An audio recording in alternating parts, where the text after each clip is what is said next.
Hey everyone, it's Andrea.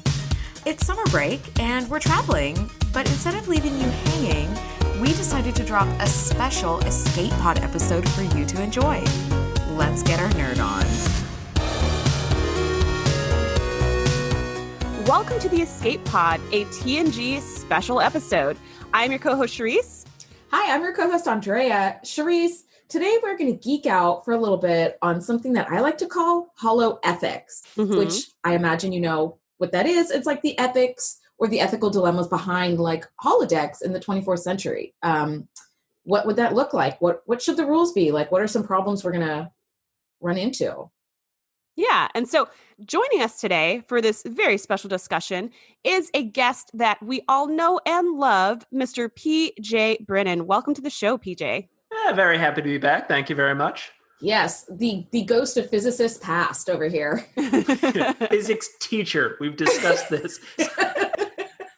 You know, we labeled you on the previous episode that you were a guest on as a professional bubble burster, and I feel like that couldn't have been more apt, really. I think it'll definitely work for this episode as well, but yeah. Yeah, and I have a feeling it might be on your tombstone. So but that being said... I did way less research for this episode than I did on the last one, so maybe not. We're just having ourselves a freewheeling discussion today, I think. Yeah. That works for me. So let's talk about kind of the idea behind this. Andrea, why did you want to have this special escape pod on holoethics? Where did this come from? Okay, so good question.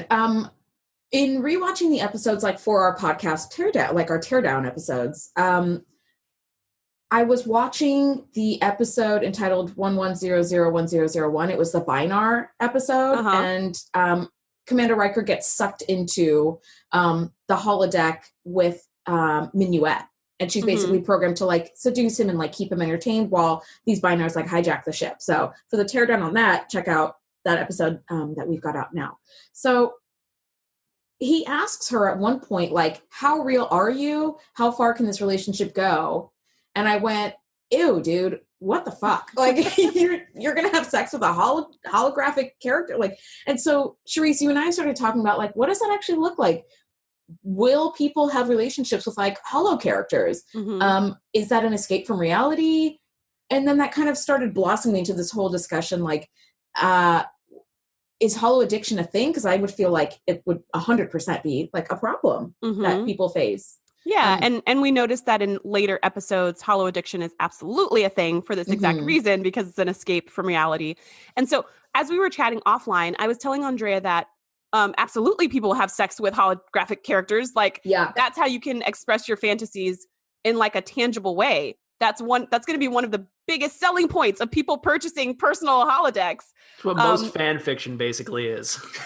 Yeah, totally. There you go. Well, I guess too, if you look at something like Voyager, that they're like out in deep space. Yes. You're not coming home. You can't have your spouses are long gone, right? And you might not see them for another 80 years or more. Yeah. So how do you...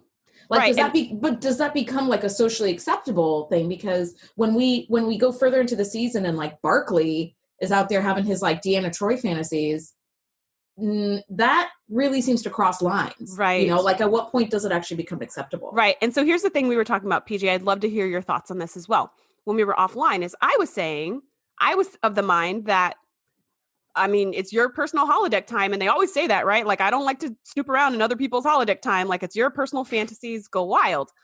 However, I do feel like it's weird and gross to use actual real people from your daily life in your holodeck time, because I feel like I would feel violated if my person was replicated inside of a holodeck and someone was doing all kinds of things to it. So with Barclay's fantasies, if it was just like random girl that was generated, I'd be like, whatever. But because it was Troy that was generated, I was like, dude, that's not cool. And he generated Riker and made him like a little pipsqueak. And he kind of took the people who were really in his life and made them cartoons to serve his needs. And I felt like that was actually crossing a line. But I guess logically, it's the same thing. So PJ, I'd love to hear your thoughts on that. Yeah, I think it would be one of those things where it'll compare a lot to the way things kind of are now, like what's socially acceptable and what's not, where, you know, if you're watching, porn on your computer, that's considered to be socially acceptable. But if you are photoshopping the heads of people onto naked bodies, that would be considered not socially cool. acceptable. And I think it's going to happen if we had actual holodecks. It would eventually evolve around those lines, because especially there's no need to make it real people. We've got I saw something online where it was just a series of photographs of just people face first. And then the takeaway was all of these were computer generated. None of these are real people. These people have never existed on the face of the earth, but it looks like you're looking at photographs of real people. So I'm assuming that would be the kind of the way that they'd get around. Okay, well, we can create people who do not exist, have never existed. And I guess, but again, I think the whole having sex with holograms thing would be buying a real doll now. It's legal, but it's only going to be a certain sect of the population that's actually doing it. Nobody's really going to like them. But you can program them to be likable, right? I mean, that's the whole thing. Nobody's going to like the person who's doing it. The people that's doing it. Yeah. Yeah. It's like, oh, you have a real doll? Oh, you got a hologram? Yeah, I guess people don't know that you have a real doll now. But right. But then if it comes, I get that's true. But I think there are also people who talk about the fact. I don't know anybody personally who does it, but there's got to be people who talk about the fact that they have dolls or something, right? So I'm sure that there's a community. I'm sure there's a convention somewhere that people go to. There must where be silicone is tried and tested. Yes. Oh, God. Yeah. It's so I think that is a thing. I feel like now there are sex dolls, and it's considered taboo a little bit. And you could technically get a sex doll that looks like somebody Again, it's not illegal. It just, you kind of think it should be. It should be. Yes, exactly. It's not illegal, but it's really weird. But it's maybe a little unethical, cool. Right? And that's kind of what we're saying. So I saw an episode of Sherlock, which is the, American version, or what's Elementary, which is the American version of Sherlock Holmes. And this was an episode where there was this guy who was in a company where they made these dolls, where they made these sex dolls, and he designed one to look exactly like his ex-girlfriend.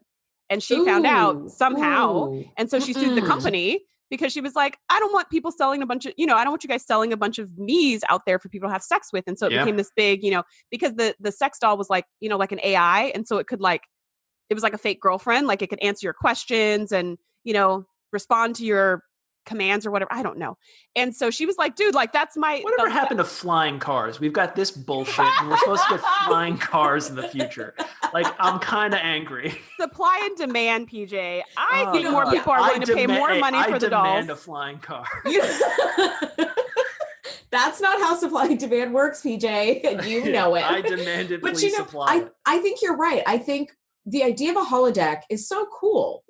In The Big Goodbye, they're solving these film detective noir. But I think the porn industry would jump on that shark so hard. They already have VR. Look at VR. VR porn I haven't is a researched it, but I'm assuming half the industry is just VR porn. I imagine it is. I actually did see a little snippet on Reddit of a guy at a convention, a tech convention. And it might have been Adult Con or something that was porn centered, but he had on VR goggles and a little blow up doll that he was bouncing up and down on his groin. However, I thought, first of all, he's fully dressed and in full view of everybody else. So what could you, it was, that's part of it. He's enjoying that part too. I don't know, but yeah, I think it would just become virtual porn. But the other thing too is with holoaddiction, I mean, I feel wouldn't it be part of your responsibility as a crew member serving on the ship, to have to go through counseling as well, for that? Or well, then there's also that question: how much is just casual holodeck sex versus holoaddiction, right? Because that's different. That's right. A different thing. That's I can't stop. I'm doing it all the time. With Barclay, he's missing his shifts. He's not coming to work. He's not going to sleep. That's addiction. What does it feel like to touch a they kind of play it off because they say basically what the holodeck is you have force field shapes that have holograms put over the force fields and then just treadmills everywhere like that. Because the holodeck is not big, but it's apparently just treadmills, force perspective, and force fields, which, I mean, eventually I do want to delve into the opening scene of Star Trek Generations, because I've spent more time thinking about that scene in terms of the holodeck than I absolutely should have. Is this the wedding and Data pushes Beverly into the water? It's Worf's promotion. And yeah, it is the ship, and it is when Data pushes Beverly, but it's Worf's promotion. Okay. That's right, because the wedding is different, yeah. They're on a ship, and... like a clipper ship. Yeah, they're on a clipper, the whole Horatio Hornblower thing. They're on a clipper ship, and Worf is on a plank, and he's got to jump up and grab his hat. And then Riker says, like, remove the plank, and he meant to say withdraw, and then Worf falls into the water. Right. Which says several things to me. One, apparently the holodeck is able to have levels. Two, you can have holographic water, which does that mean that when you leave the holodeck, are you still wet? Yeah, so like you shouldn't be, but for some reason you are, because there was an episode earlier where Wesley and a friend were doing like snowball fights, and the doors of the holodeck opened somehow while the captain was walking by, and the snowball hit him in the face, which it shouldn't be able to because it's holographic snow. It should dissolve the second it hits the doors, because there are no holo emitters in the hallway. Right, but it doesn't. It hits him in the face, and then he gets infected. Well, remember in The Big Goodbye, he gets a kiss from a character and then leaves the holodeck and is in the observation lounge with talking a big about kiss on him. Yeah, he's got like lipstick all over his mouth still. And I was like, wait a minute, what? No, that lipstick can't exist outside of the holodeck. That is a holographic kiss. So like I guess there's a little bit of flexibility here. But yes, in the show, poetic license. In the show, if you fall into holographic water, you come out of the holodeck wet. Yeah, you get wet. So everything that presumably they can temperature, texture, all that, they can just make that as realistic as possible. Yeah. Have you guys read Ready Player One? Sure. Or watched that movie? Yes. So there is a part of that movie where the main guy buys he buys that bodysuit where it's a VR suit. super tactile, and he has sex in whatever their little holographic land is called. Oh, does he? I don't remember. Yeah, he does, because he was like, finally I can afford like the good stuff. So he's like, having sex in there. And he said in the book, I don't remember if he said this in the movie, but in the book he was just like, after a while he was like, this is dumb because this is all fake. And so he just sent it all back. He was just like, I don't even want this. And so I feel like that would be a similar thing for some people, right? Who'd be like, yes, I can finally have sex with Madonna or whatever. Cause that's what would happen. Like a lot of celebrities would be, their faces and bodies would be used, and they'd be like, this is great. And then a lot of people would be like, you know what? This is fake and it's dumb. It's hollow. Yeah. I'm over this. I'm done with this now. Yeah. So I still wouldn't want to be Madonna in that scenario though. I still would be like, that's not cool, dude. Also, there's always going to be a new generation of 15-year-olds to come along and be like, no, I'm trying this out because, absolutely. One generation will get tired of it, but the next generation's hey, I'm back on board, so it'll never really go away.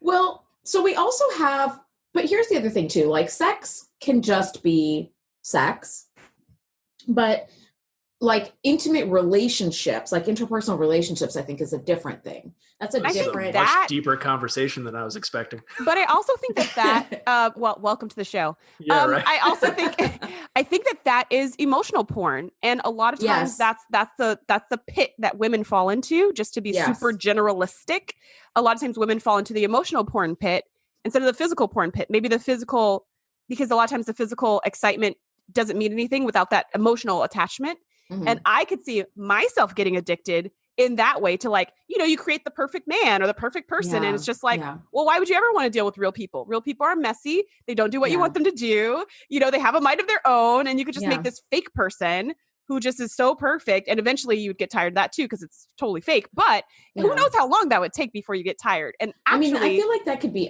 could be years. I mean, you could do a shift of work and then go home to your family and have dinner, or whatever. And it's a podcast, so you guys couldn't see, but I went family in air quotes because I realized you listeners cannot see us that. unless we use this video, which we probably won't. All the charts and stuff that we've had up this entire time are completely useless in retrospect. Our tables. Oh, man.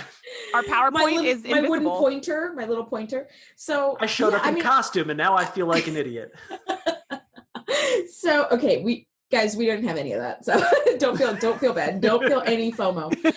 But so here's my thing too, is creating an emotional connection with a holographic character, I think is more of a pitfall than sex, because I think sex, you know, it can't, like you said, it can be more transactional if you want it to. Yes. And it becomes hollow, like HOLLOW, not HOLO, like a holodeck. But whatever, it starts to feel really hollow. But emotionally, you could be. I love that distinction for our listeners, so you know which hollow we're referring to. Like hollow, like empty, not like holodeck. Anyway, but like it starts to become this fantasy that I wonder if it becomes really hard to extricate yourself from that. Like, well, look at Will in Minuet, right? Seasons later, he's like, "Oh, Minuet, the one that got away." Still pining for her, yeah. And he never had sex with her. Just struck me that for the past 5 minutes, we've just been describing an episode of Futurama, the one where Fry falls in love with the Lucy Liu robot. Yes. Well, also there's an episode of Voyager where 7 of 9 falls in love with Chakotay, who is a real character on the actual ship, but she creates a holodeck version so she can explore her humanity. And inside the holodeck, Voyager complicates this whole thing, though, because I mean, we've been looking at this from the perspective of like the people who are using the holodeck, but eventually you have to ask the question: are these holograms people? Because like if most of them just seem like video game characters. Like they're just, you know, they're programmed responses and they just kind of go from there. But the two big ones that I would say are one, Moriarty from Next Gen. And then two, the Doctor from Voyager. Because by every account of what makes a person, the Doctor from Voyager is a person. But they don't acknowledge any of the other holodeck characters as being people because they don't evolve. They don't. Moriarty a little bit. They like say, you know, we're going to save your file, even though that comes to bite them in the ass later. They're like, we're going to save your file if there's ever a way we can get you off. Because he did become sentient. So Moriarty became sentient. The Doctor is sentient, but the holodeck characters are generally regarded as fakies. But yes, that idea of like we could treat those two as like outliers, Moriarty and the Doctor from Voyager. But Seven does fall in love with Chakotay, and then she gets shut down. Her Borg implants shut her down because you're not allowed to have emotions as a Borg. So she like has to go, you know, the Doctor has to come and rescue her and sees her whole fantasy life and is like, what? Because the Doctor's secretly in love with her and is like, what? Like, you're like, I thought this was Chakotay, but it turns out it's a program. Like, what is going on? And then once she comes out of that and realizes like, this is not healthy, it's not good for me, my body won't even allow it, she does end up having a relationship with the real Chakotay, and they do end up getting married. So spoiler alert, cool. hope you guys have seen that. I really need to finish Voyager. They don't get married. They don't get married. Apparently, I did not finish watching this show. They don't get married in Voyager. There's like another time jump that Andrea doesn't like. So then you find out like, oh, they got married and whatever. So, but yeah, so that in that case, in 7 of 9's case, she was using it in a kind of icky way, but she was also practicing her humanity so she could actually fit in with real humanity. So I think it was still not cool, but people wouldn't have held it against her the way she did it. I could see something like that translating to Data, where he could be kind of practicing his humanity. Yeah, and then nobody's held it. And he's not being skeevy like Barclay, who was totally being skeevy. Just being super skeevy. I just skipped those episodes. I can't. He is super skeevy. I have never enjoyed an episode in which Barclay is the focus. You know, I actually do really like the Nth Degree when he gets that like super big head. The like super intelligence, and then goes into the holodeck and commands the ship and takes it past like warp 9.5 to get to this like species, other universe or whatever. Yeah, that's how they explore. That was interesting. Yes. I like the devolution episode where they all devolve into their like original. You know, I thought that was so interesting. Probably only those 2 Barclay episodes. And then Barclay shows back up in Voyager, and you're like, "Come on!" Oh gosh! And he's still skeevy. Of course, they did. Okay, so let me just move the conversation along. Here's another aspect to holoethics, wouldn't you use or be tempted to use the holodeck to prolong relationships that are already over so that you don't grieve? Like you lose a family member or a loved one, or somebody ends a relationship with you that you're not ready to. So you start, holodecking that relationship to like not be able to let go. Like there's a little snippet of that where we see Wesley Crusher interacts with his dad on the holodeck, just for like, he kind of creates like a pre-recorded message so he can interact with him, but it's not like a real interaction. It's more just he's watching this like video recording. But I feel like as Beverly, I would be in the holodeck all the time, like to not have to cope with the pain of like losing this a is spouse. Making me sad. Aw, I want to go back about the Clipper ship. So would you relive being on the Clipper ship? That's a really good point, Andrea. I think being in the society now where we do not have that escape, that the answer would be no. Like you have to grieve, you have to move on. Otherwise you're stuck forever. However, if I grew up in a society that had holodeck technology, like I've always had it, then I would never have to grieve. So I wouldn't even know what grieving is like, and I wouldn't even know what I'm missing, and I wouldn't even have the fortitude to know, like, no, you need to go through this in order to become a whole and complete human being. Yeah. So, I mean, I guess it depends on how we would be raised to use or misuse that technology, right? Just like alcohol, right? Because you could say the same thing and replace holodeck with alcohol, right? Like you don't have to grieve. You just drink yourself into a stupor and then you just never have to grieve, So like, I think it would just depend on how society views it. And then I would just probably roll with that. Also depends on how well we adjust to having that technology. Because, I mean, the same thing could have been said about, like, when we first had photographs. Like, oh, you're just going to sit around looking at photographs of your dead loved ones for hours and hours. I'm like, well, some people do aspects of that. But, you learn to adjust and you learn to realize that that's not the same as actual interaction with people. So, I mean, depending on how long they've had the holodeck, presumably they've adjusted to whichever way it goes. And I'm sure there are still outliers of people who abuse it, but that's always going to be the case. I mean, we get a new medicine and then there's going to be people who abuse it. We get a new technology, there's going to be people who abuse it. But the majority, if the technology is going to stick around without destroying everything, then presumably it worked out. Yeah. I think you're right. And I think that would cause more pain than anything to see someone who, I mean, I don't know about the relationship part because y'all know I can't talk about that topic. But as far as the death part, I do know a lot about that, unfortunately. And seeing someone who's passed away in a holographic form would be more painful than not seeing them again. It's just like, because it's fake. It'll look like the person, but it won't be the person. It won't be the person. And you'll be sitting there messing with the program. No, make them a little more like this. Make them a little more like that. It's like. And also, like, we're so programmed to like recognize so many aspects of the people we know. One of the big things that I just noticed, like I noticed, a lot of people notice this from wearing masks, for the past couple of months, is that talking to someone face to face is much more difficult because we don't realize how much we look at, like, even just understanding what somebody's saying. We look at the mouth, we look at the expressions and stuff. I think if you had someone who looked exactly like someone it would be pretty quick to know that they're not the same person. I think you're right. I think you are right. You guys are both right about that, where we have sort of this like pretty finely honed, for lack of a better term, like bullshit filter. Like we know when something's kind of off or not quite right. And I think that you're right, Shereese, you would be spending all this time like desperately trying to tweak the program to make it exactly how you remember like this person being.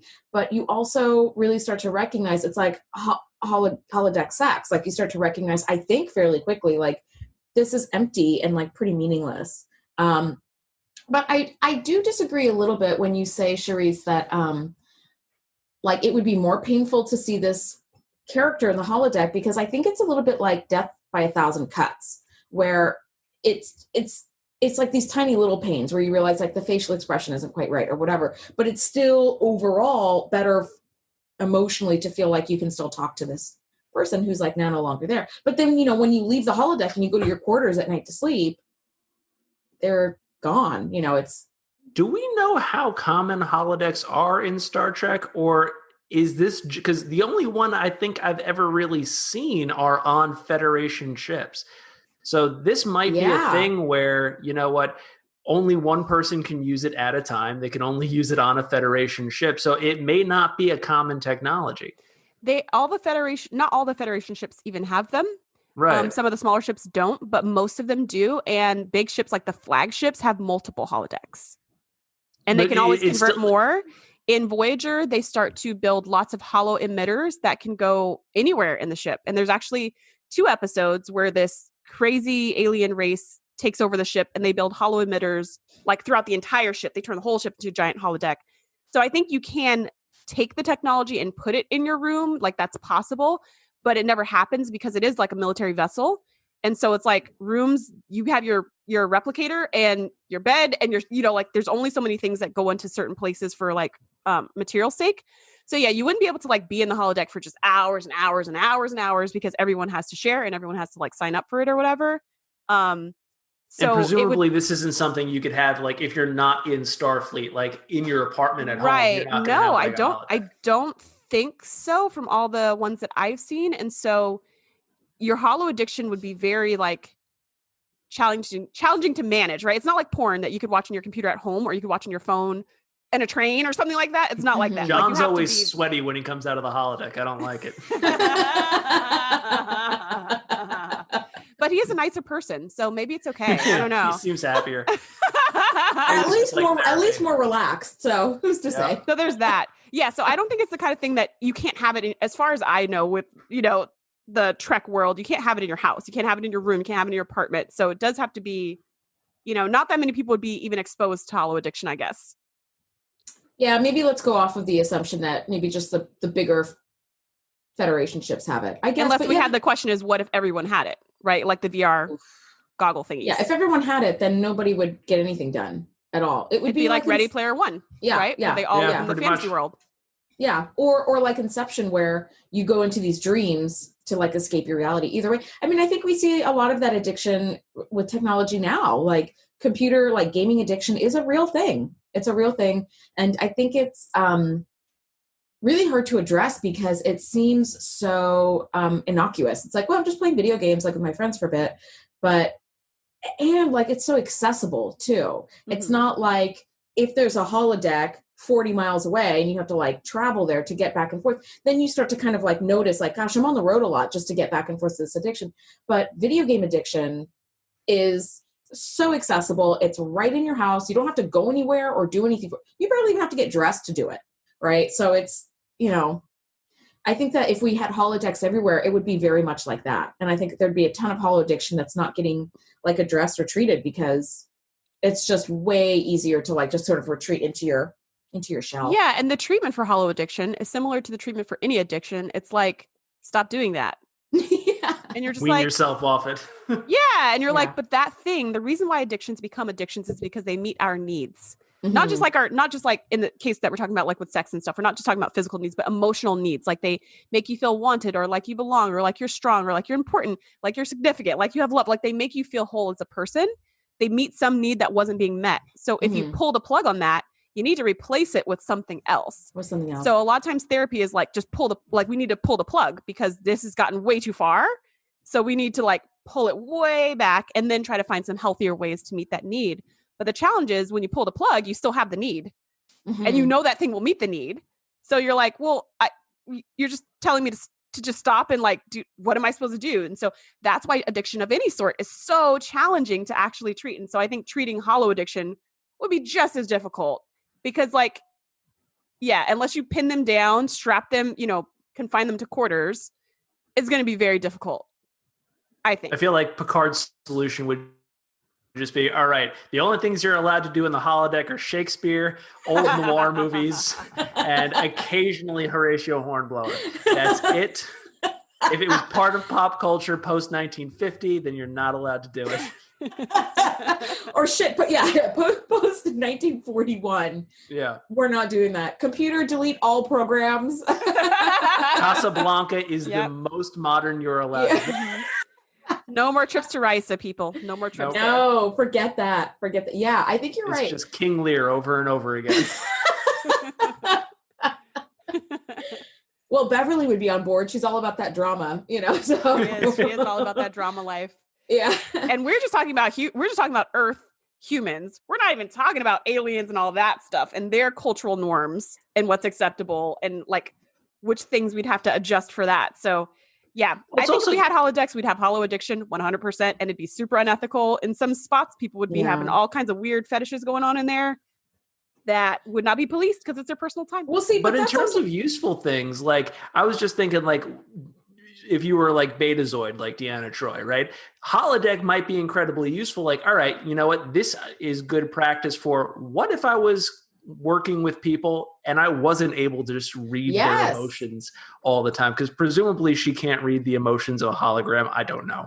Maybe she can. Let's assume not. Yeah. That's really good point. So like there's things that you can use. I think eventually the pluses would outweigh. There's always going to be people addicted to stuff, but I'm sure there's tons of practical uses for this.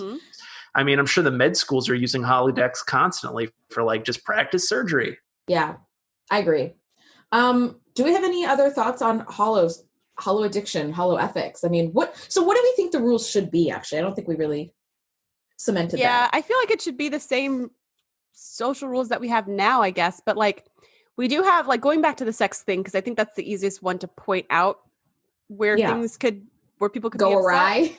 Yeah. I mean, there's other things I can think of off the top of my head, but that's the area where people would, I think, have the most upheaval. Isn't just thinking like there's certain types of porn where you're just like, it is illegal. Like it's illegal. It's not okay. It's not just like a fetish or like a personal taste type thing. Yeah. But it's like totally not okay. And so I hope that we would have the same kinds of rules for holodecks. But again, who's the holodeck police?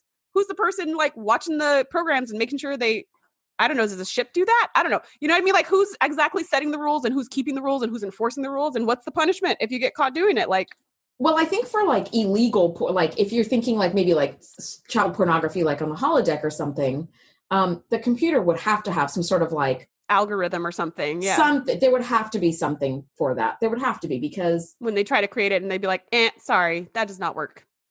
Yeah, this goes against whatever protocols that we have in place. They might even make it that you just can't have sex on a holodeck. I mean, that could be one of the protocols in place. That might save a lot of drama. Yeah. All holograms are like Ken dolls down there. It's just hard plastic. Exactly. Well, okay. So remember the episode when Geordi has some issue with the engine and he creates the holodeck? Shereese fell out of her chair laughing. She fell out of her chair. Oh, that was just so great. All holograms are Ken dolls down there. That's going to be the quote of the episode, right there. I want that on a t-shirt. PJ, both times you've been a guest. It's the fourth law of robotics. Like, don't kill a human. They're all Ken doll. Okay, so PJ, both times that you've been a guest on our show, you get the quote of the week. So that's I am truly honored. I found that if I just talk for long enough and fast enough, that eventually I say something worth saying. Yeah. That's like my whole life in a nutshell right there. Mm-hmm. You're the Simpsons with the monkeys typing out the Tale of Two Cities. You know? They're going to get to, it's been 30 years. They're going to get to everything. They're going to get it, right? Yes. So, okay. So Geordi is having this issue with the engine and he creates the Dr. Leah Brahms holodeck program and works like with her, the like creator of the designer of the engine, and works with her to sort of solve this problem, whatever. But then he like creates this like fantasy of her of like what she's like. And then I don't know if you remember this, but the real Dr. Leah Brahms like shows up to visit the Enterprise and like tour the engines and see what upgrades have been done, and then finds the program and is like beyond pissed at Geordi, especially because he sort of like mixed in a bunch of characteristics of hers that don't even exist. Yeah, they were like completely different people. Mm-hmm. Yes, they were. And the real Dr. Brahms is married, and like Geordi didn't take that into account or anything when he sort of created this like fantasy. So I thought this was a really bad call. And I think even if it's not illegal, to have someone who's way up there, like in the engineering world, know that you created this like really shitty amalgamation of her like experiences to create a fantasy. I feel like professionally that would look really, really bad. Oh yeah, definitely. Right? Like that would just be how do you get some kind of reprimand for that? Is that what you mean? Or just that it would look bad? I think it would just look bad. I mean, I don't know if like you should have a reprimand or not, because again, like you're violating like your image of a real person, like the image of a real person to create a fantasy world. Although nothing really inappropriate happened. He just it just became like nothing a flirtation. happened. It just was the scene she happened to see was when her holographic double was like, Geordi, when you're touching the engine, you're touching me, or something like that. And that's the part that she happened to see. And she was like, what? You're touching what now? You know, this is something we're going to have to deal with in the next couple of years with deepfakes. I mean, we're getting to the point where you can use deepfake technology to take a real person and essentially make them say or do what you want them to do. I mean, technically with just Google deepfake technology. It's terrifying. Fake? Yeah, deepfake. They can basically, if they have enough footage of a person, you can create a very realistic video of them saying and doing pretty much whatever you want. Well, I see the news is going to be very interesting in years to come then. Yeah, I mean, technically you could do that with a holodeck. I mean, you can make a holodeck recording of, somebody you don't like murdering somebody and then be like, hey, or getting murdered. Leak that to the Starfleet news. You're right. Yeah. Oh my gosh. I didn't even think of that. Yeah, like making people appear to do things that they didn't do for personal gain. Ooh, that would have to totally be some like really serious criminal offense. So you might need some sort of protocol that says like it's built into the technology of you tried to make a hologram. It was too close to whatever parameters we have of an actual person. You cannot do it. You can make something that is a vague approximation, but it has to be a certain distance removed from what, because I'm assuming at this point they've got everybody on file. Mm-hmm. I mean, everyone in the world. Yeah, it's a utopia technically, so no one seems concerned about privacy on the Enterprise. We've talked about that. They never lock their doors. Yeah, it really is. It's just like occasionally you hear like they ring the doorbell, but that's it. But a lot of times they just walk on in and you're like, Yeah, I was in the middle of undressing. Yes, excuse me. So they probably need some sort of protocol in place. Like, I want the person to look like this. And then the computer goes in, ding, sorry, this is too close to John Amsterdam from Chicago, Illinois. You need something different. Yeah. Yeah, I think that's a good point because then if you're Will Riker and you want to be Captain of the Enterprise, you just need to like mock up some sort of crime that Captain Picard would have done on the holodeck, and then it's like that. Yeah, again, like the opportunity for personal gain, I think would be really. I didn't even think of that. Good point, PJ. I just saw on an episode of the Orville, which is a really funny Star Trek-like show that has nothing to do with Star Trek, so it's great. But it feels like Star Trek. It feels exactly like Star Trek, but you can tell Seth MacFarlane wanted to make a Star Trek show and they wouldn't let him, so he's like, I'm going to do it anyway. I think that's what I think it was more like something else. I'm sure CBS is not letting go of the reins now that they're rebooting this entire franchise. They're like, no, buddy, you got to do something else. But there's an episode of that where this guy who is a really brilliant engineer fakes his own death using the holodeck. Like he was in the holodeck, somebody else, and they were like, okay, I'll be right back. And then someone came in and kind of accosted him and then left. But he jerry-rigged the holodeck to look like somebody came in afterwards, shot him, and that's why you couldn't find his body. Because like when they replayed it in the holodeck, you saw him like, and disintegrate or whatever. And then the person who shot him, he like scrambled their image or whatever. So it looked like, so he totally set up this other person, totally set him up. And it looked totally believable until they really started digging into it. And they were like, wait, but this guy who supposedly did this murder is not tech savvy. He's not an engineer. He doesn't know how to do any of this. And they're like, wait a minute. I think the guy pretended to be murdered by someone. Like it was this whole this thing that unraveled. But yeah, I could see people doing that because why not? Especially if you've got some like brilliant teenagers, because teenagers are always doing just like silly things. But if they're like really smart and really good at this technology, they're going to do all kinds of crazy things because they think it's fun because they can. It's not inaccurate. So yeah, I don't know, but I think I agree with PJ that the benefits far outweigh the downsides because people are going to do goofy things with anything, be it technology, be it food, be it grass, whatever. People are going to do goofy things with everything. So I think the benefits far outweigh the downsides and the ethical issues will just kind of roll with the punches. Yeah, I agree. I feel like that's a good natural place for us to wrap up our escape pod on holoethics because I feel like we could go down these rabbit holes that just become a maze. of like issues. But all right, so I'm going to do a quick roundtable before we wrap up. Shereese, if you had an hour on the holodeck to do anything, go anywhere, what do you think where would you go? And then PJ, I'm going to come to you. Where would I go? Like in the universe? Yeah. Like what would your hour on the holodeck look like? I don't know. I'd probably want to meet some famous people from history. I would want to have a really slim waistline. I don't know if the holodeck can do that, but if it can, that's what I would do. And I would have this these just like incredible outfits. And I would be like at the Grammys or Emmys or whatever those awards are where you get to wear a really cool outfit, meeting with all these famous people from history, looking amazing and picking their brain and learning from smart people. That's probably what I would do first. Good question. It's a good question. I don't really know. All right, PJ, how about you?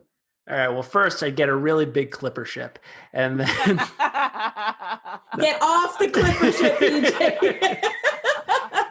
I don't know.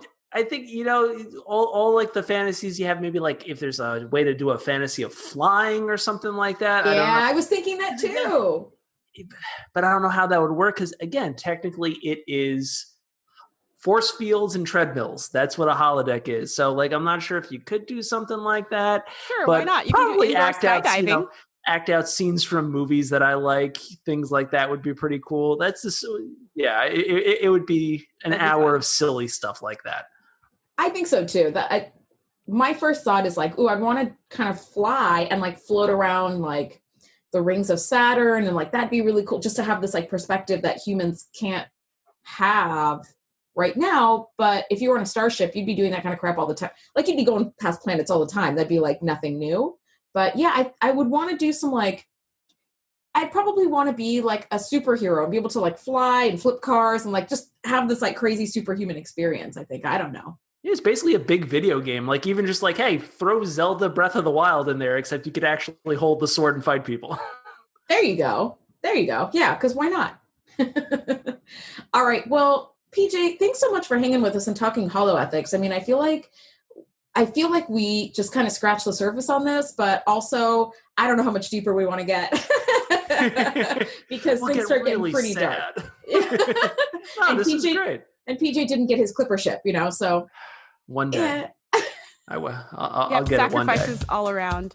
So yeah, thank you, PJ, so much for being here. Andrea, a pleasure as always. All right, so thanks for geeking out with us, everybody. Bye. Bye. Thanks for geeking out with us. Be sure to join the crew at thetngpodcast.com to be the first to know when we do our live shows or host events exclusively for our members. We'll see you next time.